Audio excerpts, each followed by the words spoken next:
Be ready for the dictation. 5 seconds to go.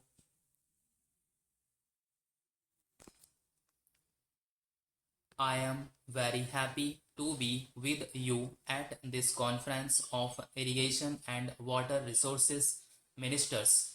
Our government attaches a great deal of importance to this very vital subject, which is critical for the development of our economy, particularly the development of our agricultural economy. As I had mentioned in my Independence Day speech last year, it is one of the seven priority areas identified for focused attention. Our government believes that irrigation, along with agriculture and the Rural Employment Guarantee, holds the key for the transformation of rural India. Given the latent untapped potential for further irrigation, I sincerely hope this conference will be able to come up with credible strategies for tapping and realizing this critical resource. Water is a blessing for humankind. It is the life blood of farming. Nations, cities, and civilizations have grown near rivers. Our scriptures have praised the life giving quality of water. At the same time, having an excess of water or its complete absence can be a curse too. Last year, many parts of our country were affected by drought. Farmers were in acute distress. This year, we are having a deluge of water leading to flash floods and consequent destruction and loss of valuable property in many states of the Union. Once again, farmers in these parts are in distress. In a way, these two phenomena demonstrate the vulnerability of our people to the vagaries of nature.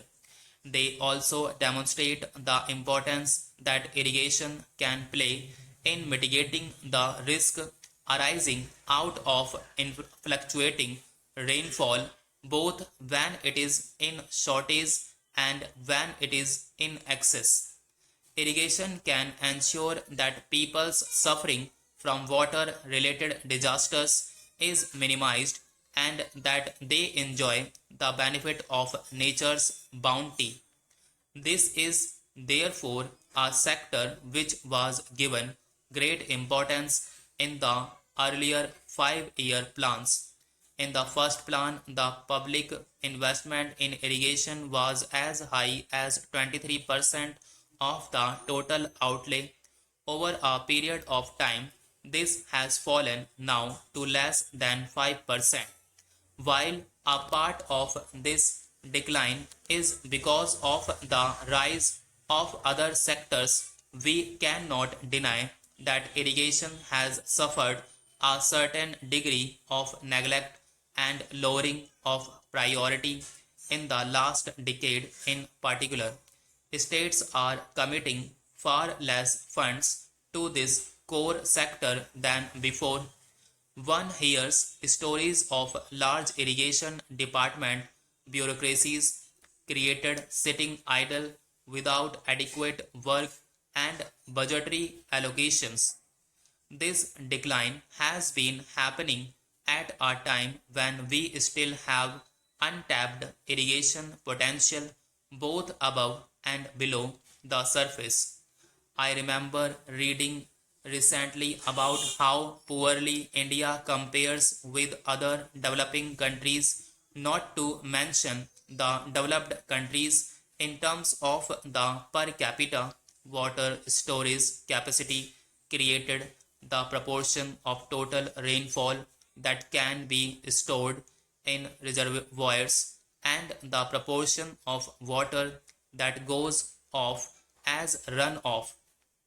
We need to reverse, therefore, the neglect of this very vital sector if we are to use irrigation and improved water management practices to rejuvenate and revitalize our agriculture